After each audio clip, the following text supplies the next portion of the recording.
Hi friends, welcome to another cooking time with me, K1 Mildred. Good to have you this afternoon or evening or morning, whatever time you're watching this video. Today I'm going to be making coconut puff puff. I already have a puff puff video on the channel, but the difference with this one is that I'm using coconut. I'm going to incorporate some coconut into my puff puff. Why? Because coconut, you all know the nutritive benefits of coconut, right? That is very rich in fiber. So instead of having my coconut, my puff puff plain, I want to incorporate in some fiber, and it's equally very delicious because anything coconut smells delicious. So I'm going to walk you through the ingredients, then we'll get into our cooking.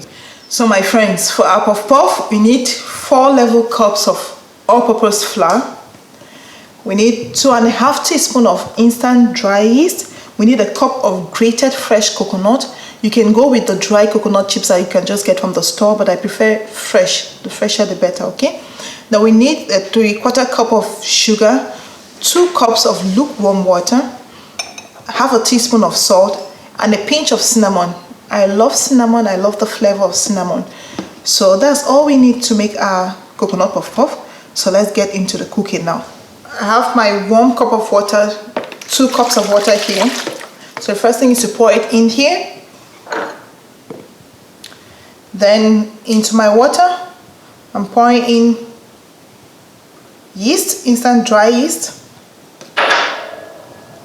Into the yeast, I added my sugar.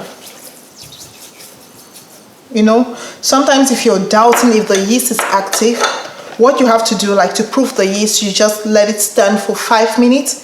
If you're in doubt if the yeast is active or not, but I'm so confident that my yeast is active, so I'm not going to do that, okay?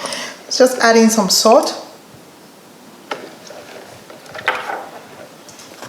And we sprinkle some cinnamon. This is optional, but because I love the smell, the flavor that cinnamon gives to my puff puff, that's why I'm adding in some cinnamon. And just give it a stir. And my coconut chips, the grated coconut, just like so. Then another thing is that you could reduce the amount of water. Like instead of using 2 cups, you use a cup of water, then you add in some coconut milk or some coconut milk. So you see, I'm pouring in my flour and I'll try to mix. I've not used a spatula to mix puff puff before.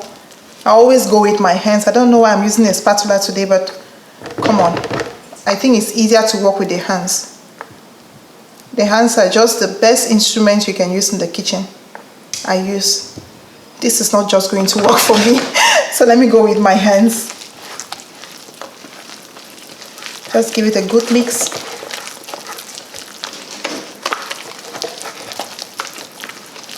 And your water should be lukewarm, it shouldn't be hot. If the water is hot, then it kills the yeast, and you don't want that. You want the yeast to be active. So you just use lukewarm water. You should be able to put your hand into the water and don't get burnt. Then you know that it's lukewarm, okay? And for the cup measurements, there's a video I was talking about how to measure your flour, the kind of cup I'm using, because if you want to have the same results, then you need to use a standard measuring cup for all your measurements. I will leave a video showing you the kind of cup I use. So you just have to mix this nicely with your hands. And another variation, instead of using cinnamon powder, you can add some fresh ginger, or some fresh ginger. You can add some fresh ginger or nutmeg. Just make it spicy and tasty.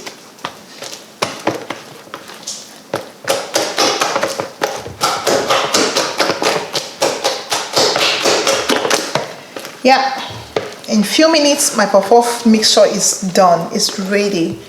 So you know, the rest of the time we have to do is just to wait for this to rise, to kind of double in size before we can proceed with the frying.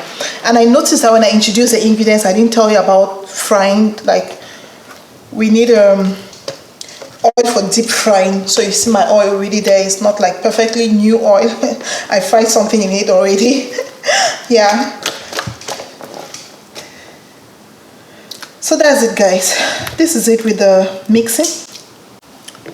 So that's my mixture right there. And if you notice, we're already having some bubbles. You see that right here? It shows that our yeast is active. So I got a question from my cameraman about the yeast, why you have to proof the yeast, or how to proof the yeast. You know, you put the yeast in warm water and set aside for 5 minutes. If you see some bubbles, you should, after 5 minutes, you should be able to see some bubbles floating on the water.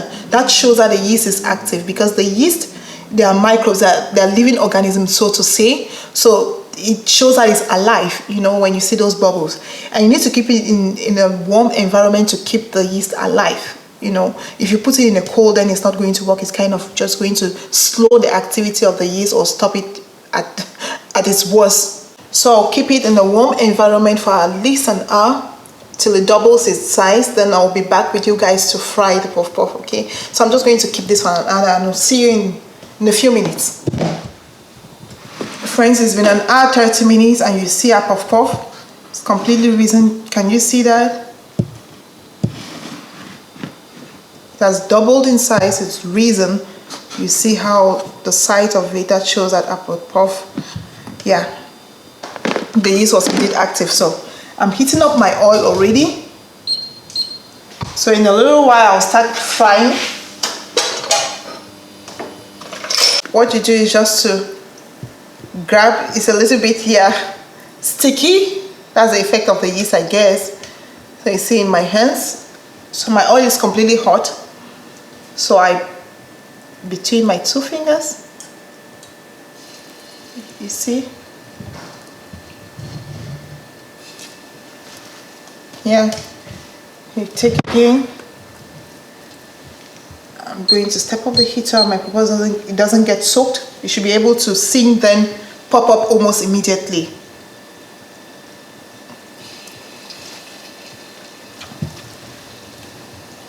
Sink. Then it pops up almost immediately. If it stays too long at the bottom of the pan, then you're not going to have the perfectly rounded puff puff, and want it to be round. So you just do that.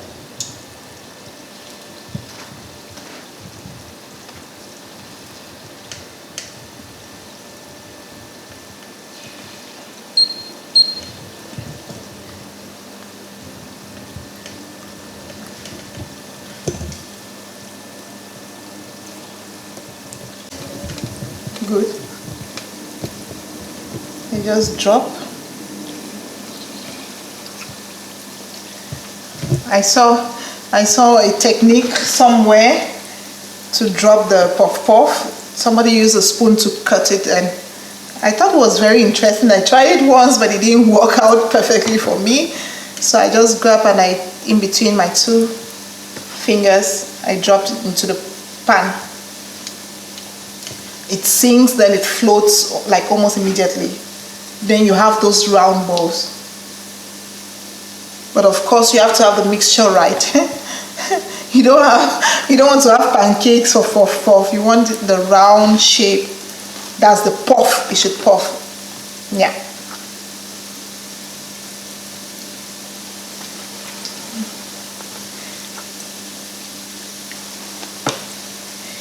And I think this is enough. You don't want to overcrowd the pan, because if the pan is overcrowded, then you have some twin puff puff and some triplets sometimes. That's when the pan is overcrowded. So I think this is okay. This is all right. I'll just let it fry. And you see some are just spinning on it by itself. That's a good sign. So I'm going to wash my hands and just watch. If some cannot spin by themselves, and I'm going to help them, give a little bit a little notch to let them spin. If not, just a couple of minutes and our puff puff is ready.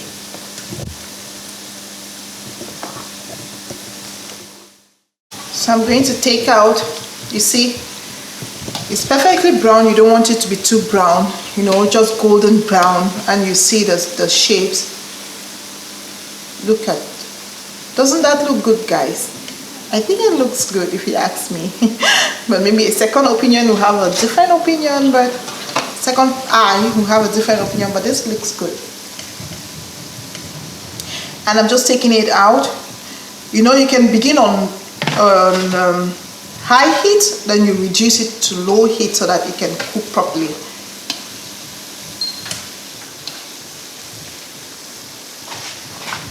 So I'm draining this on paper towel. Then when it gets cold, you can enjoy with some pap. You know what that is? It's like custard. You can enjoy with some tea. So that's it, guys. That's the first one. I'm just going to fry the rest of the batter right here.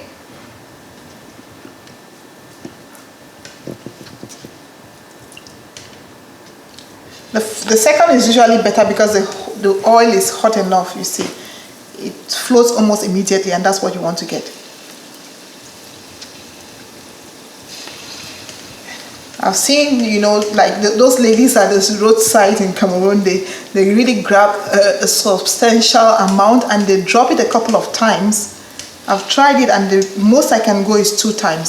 So I don't know how they do it.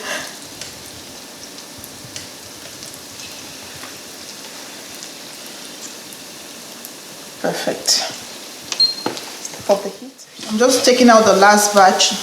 It's actually browner than the first one. I was busy tasting the first batch and I got carried.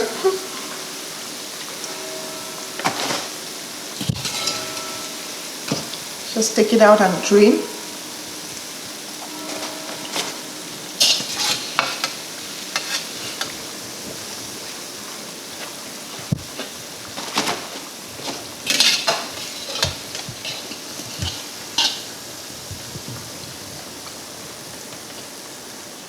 So that's it, guys.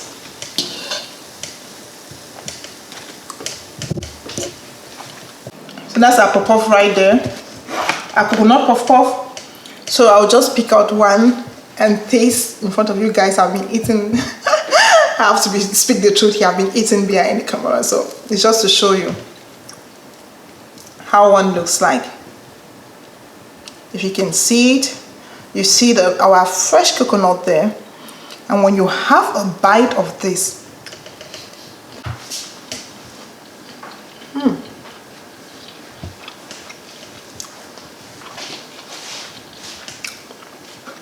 this is so good. To be sincere, it's not because I'm on the camera. It's because it's truly good.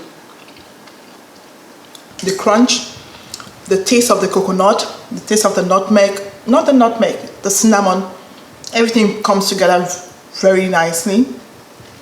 I just want to eat this whole bowl right now. You can eat this with some corn pudding. We normally know it as pap. Drink it with some choco. Eat it with some choco or some tea. You know, one of those cold evenings, you just make this and you're good to go. Okay, guys, thanks so much for watching this video. If you do love my video, give me a thumbs up. And I will see you in my next video.